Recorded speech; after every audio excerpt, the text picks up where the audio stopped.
2025 پاک امریکہ تعلقات میں انقلابی تبدیلی کا سال قرار ٹرمپ کی پاکستان پالیسی میں حیران کن تبدیلی واشنگٹن ٹائمز کی آرٹیکل میں اہم انکشافات واشنگٹن کا انڈیا فرسٹ دور ختم پاکستان کو فوقیت حاصل امریکی پالیسی شفٹ کی بنیاد مئی کی پاک بھارت جنگ بنی پاکستان کی ملٹری کارکردگی نے ٹرمپ کو حیران کر دیا واشنگٹن ٹائمز آرٹیکل میں فیلڈ مارشل عاصم منیر اور امریکی صدر ٹرمپ کے تعلقات کا خصوصی تجزیہ بھی شامل واشنگٹن ٹائمز کے مطابق field marshal Asim Munir Trump کے انر سرکل کے سٹار بن کر ابھرے ٹرمپ عاصم کو تعلق کو ہاف جوکنگ برومانس کہا گیا پاکستان کی ملٹری ماڈرنائزیشن کو نئی عالمی اہمیت ملی کمانڈ اینڈ سٹرکچر میں اور ہال ہوا چیف آف ڈیفنس فورسز کا عہدہ فعال بنایا گیا پاکستان ناپسندیدہ ریاست سے شراکت دار ملک بن گیا ٹرمپ کی جنوبی ایشیا پالیسی میں پاکستان کو مرکزی ستون قرار دیا گیا سیاسی حالات غیر یکساں ملٹری پرفارمنس اور سفارتی سختی نے بھارت کو ریجنل سٹیبلائزر کے طور پر مشکوک بنایا مارچ میں ٹرمپ نے پاکستان کی غیر متوقع تعریف کی جس سے واشنگٹن میں پالیسی کا رخ بدل دیا اسلام آباد نے موقع فار آکشن کیا واشنگٹن ٹائمز نے پاکستان کو جنوبی ایشیا ویژن کو اینکر کرنے والا ایمرجنگ سعودی عرب بھی فیلڈ مارشل عاصم منیر کے خدمات کا معترف سعودی عرب کے اعلیٰ ترین قومی ایوارڈ سے نواز دیا گیا فیلڈ مارشل سید عاصم منیر کو king Abdulaziz medal of excellence عطا سعودی قیادت کی جانب سے یہ اعزاز دفاعی تعاون کے فروغ اور خطے میں امن و استحکام کے لیے خدمات کے اعتراف میں دیا فیلڈ مارشل سید عاصم منیر کی سعودی عرب کے وزیر دفاع شہزادہ خالد بن سلمان سے ملاقات علاقائی سلامتی دفاعی اور عسکری تعاون اور اسٹریٹجک اشتراک پر تفصیلی تبادلہ خیال پاکستان اور سعودی عرب کے تاریخی برادرانہ اور گہرے تعلقات کی توثیق فیلڈ مارشل عاصم منیر نے سعودی قیادت کی جانب سے اعزاز پر اظہار تشکر کیا اور پاکستان کی سعودی عرب کی سلامتی استحکام اور خوشحالی کے لیے بھرپور حمایت کا اعادہ کیا یہ اعزاز پاکستان سعودی عرب اسٹریٹجک شراکت داری کی مضبوطی کی علامت ہے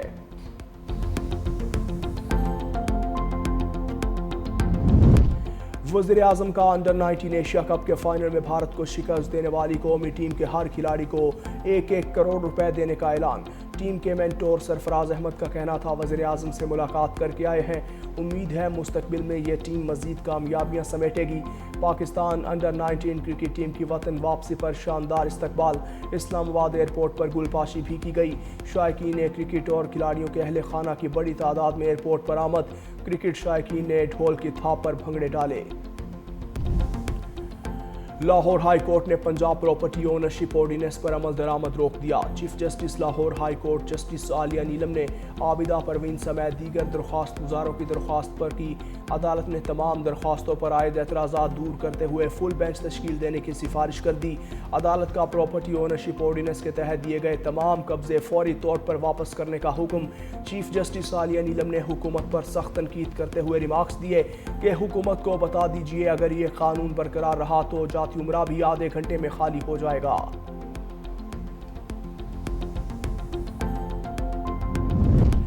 وزیر اعلیٰ پنجاب کا جنگلات ماحولیات کے نظام کو کرپشن فری بنانے کے لیے بڑا اقدام انگریز دور کے بنائے فارسٹ ایکٹ میں تبدیلی کر دی گئی ماحول کے تحفظ کے ادارے ای پی اے سے کاغذی کارروائی کا خاتمہ جدید نظام کے ذریعے تمام نظام چلانے والا ای پی اے پہلا سرکاری محکمہ بن گیا وزیر اعلیٰ پنجاب مریم نواز کا کہنا ہے کہ ماحول کے تحفظ کے ساتھ کرپشن کے خاتمے کو بھی یقینی بنا رہے ہیں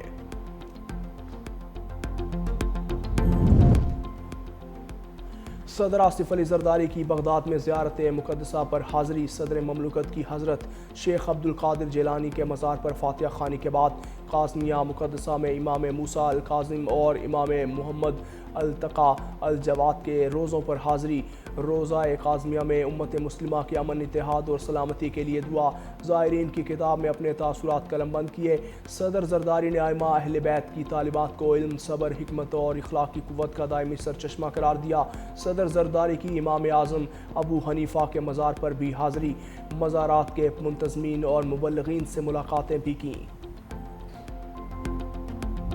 کیڈٹ کالج نوجوانوں کی کردار سازی اور تعلیم کے معیار کو بہتر بنانے کے لیے کردار ادا کر رہا ہے پاکستان عالمی سطح پر منفرد مقام رکھتا ہے چیئرمین پیپلز پارٹی بلاول بھٹو زرداری کا کیڈٹ کالج پٹارو کی 63ویں یوم والدین تقریب سے خطاب کہا ٹیلنٹ کے بہترین استعمال سے ترقی ممکن ہے، ملک کی خود مختاری اور مسلح افواج کی قربانیوں کی قدر کی جانی چاہیے، پاکستان کی خدمت سب کی اولین ترجیح ہے۔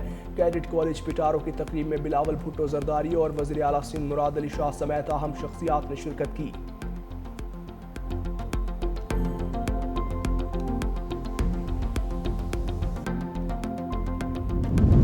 قیدی سزا پوری کیے بغیر رہا نہیں ہو سکتا، پنجاب حکومت سے مطالبہ ہے کہ قیدی کو کسی اور جگہ منتقل کیا جائے، گورنر کے پی فیصل کریم کنڈی کا تقریب سے خطاب، کہا اگر جیلوں میں قید افراد باہر نکل کر احتجاج کریں تو قانون اپنا راستہ لے گا، ہمارا صوبہ کسی بھی قسم کی محاذ آرائی کا متحمل نہیں ہو سکتا، گالم گلوچ سے صوبے کے حقوق حاصل نہیں کیے جا سکتے۔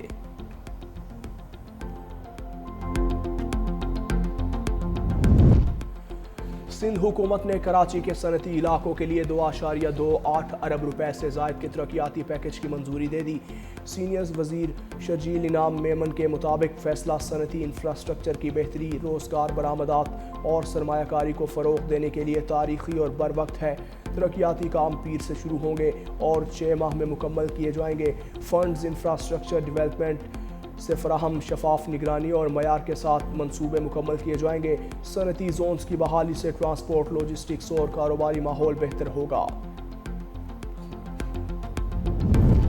پی آئی اے کی نجکاری کا عمل اختتامی مرحلے میں داخل، نیلامی کے لیے بولیاں کل لگیں گی۔ پی آئی اے سے خریداری کے لیے 3 کنسورشیم بولی کے عمل میں حصہ لیں گی۔ نیلامی کے لیے بولیوں کا وقت صبح 10:45 سے 11:15 تک مختص ہوگا۔ بولیاں سپہر 3:30 بجے کھولی جائیں گی۔ بولی کا مرحلہ براہ راست دکھایا جائے گا۔ کامیاب بولی کی صورت میں وفاقی کابینہ چند دنوں میں نیلامی کی منظوری دے گی۔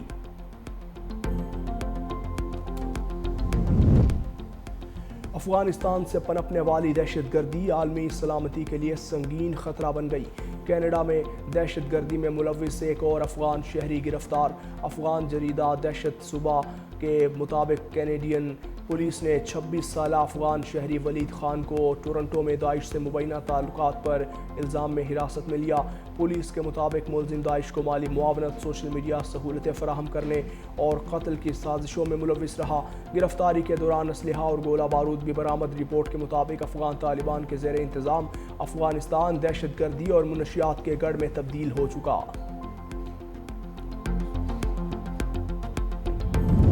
دسمبر کے آخری دنوں میں بارش اور برف باری کی آمد۔ اسلام آباد اور راولپنڈی میں بارش کے بعد سردی کی شدت میں اضافہ۔ لاہور کے مختلف علاقوں میں بودا باندی۔ خیبر پختونخوا کے بیشتر علاقوں میں وقفے سے بارش۔ پہاڑوں پر برف باری۔ کالام میں 15، چترال 7، بالاکوٹ، دیر اور معلم جبہ میں 4 ملی میٹر بارش ریکارڈ۔ جھیل سیف الملوک اور بابوسر ٹاپ پر 1 فٹ، ناران میں 6 انچ برف باری ریکارڈ۔ آزاد کشمیر کے مختلف علاقوں میں بھی بارش۔ پہاڑوں پر برف باری۔ وادی لیپا، گنگا چوٹی، پیر چناسی اور کوہ مکڑا نے برف کی سفید چادر اوڑھ لی۔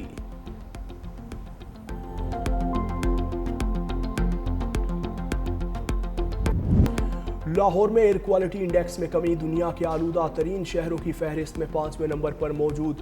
AQI 227 record. کراچی کا فہرست میں 7واں نمبر۔ ماہرین کی شہریوں کو ماسک پہن کر باہر نکلنے کی ہدایت۔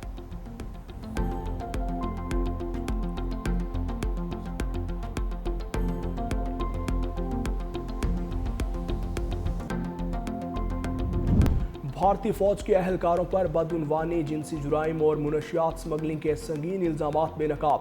ایشیا نیٹ نیوز کے مطابق بھارتی فوج کے officer lieutenant colonel Deepak Kumar Sharma اور شہری کو رشوت کے مقدمے میں گرفتار کیا۔ وزارت دفاع میں تعینات افسر اور ان کی اہلیہ کے خلاف کرپشن کیس درج۔ دا انڈین ایکسپریس کے مطابق جھارکھنڈ میں ٹرین میں خاتون سے زیادتی کے الزامات میں بھارتی فوجی اہلکارہ جیت سنگھ گرفتار۔ دا ٹائمز آف انڈیا کے مطابق نیپال بارڈر کے قریب سابق بھارتی فوجی راجبر سنگھ کو ہیروئن اور گرنیڈ کے ساتھ حراست میں لیا۔ رپورٹس کے مطابق ملزمان منشیات سمگلنگ کے نیٹ ورک میں ملوث تھے۔ سعودی عرب میں منشیات سمگلنگ پر 2 پاکستانی شہریوں کو پھانسی دے دی گئی۔ سعودی وزارت داخلہ کی جانب سے جاری بیان کے مطابق 2 پاکستانی شہریوں نے ہیروئن اور دیگر منشیات جسم کے مختلف حصوں میں چھپا کر سعودی عرب سمگل کرنے کی کوشش کی۔ عدالت نے جرم ثابت ہونے پر سزائے موت سنائی۔ سپریم کورٹ کی جانب سے سزا کے خلاف اپیل مسترد ہونے کے بعد سزا پر عمل درآمد کا شاہی فرمان جاری۔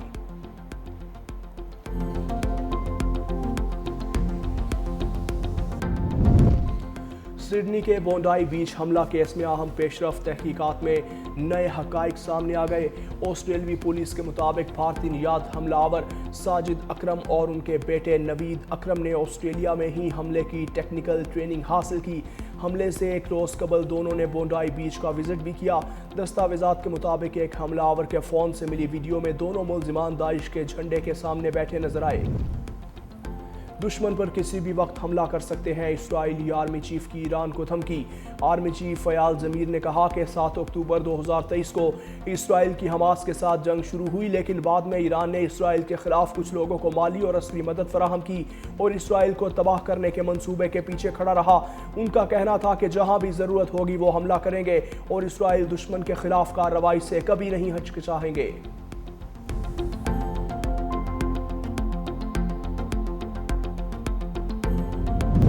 غزہ میں اسرائیلی فوج کی جانب سے جنگ بندی کی خلاف ورزیاں بدستور جاری۔ صہیونی فورسز کی تازہ کارروائیوں کے نتیجے میں متعدد فلسطینی جانوں سے ہاتھ دھو بیٹھے۔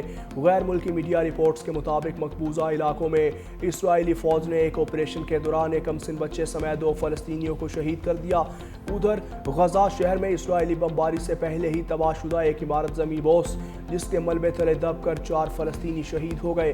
غزہ جنگ بندی معاہدے کے بعد سے اب تک غزہ میں 46 خستہ حال عمارتیں تباہ ہو چکی، جبکہ سینکڑوں فلسطینی جان سے ہاتھ دھو بیٹھے۔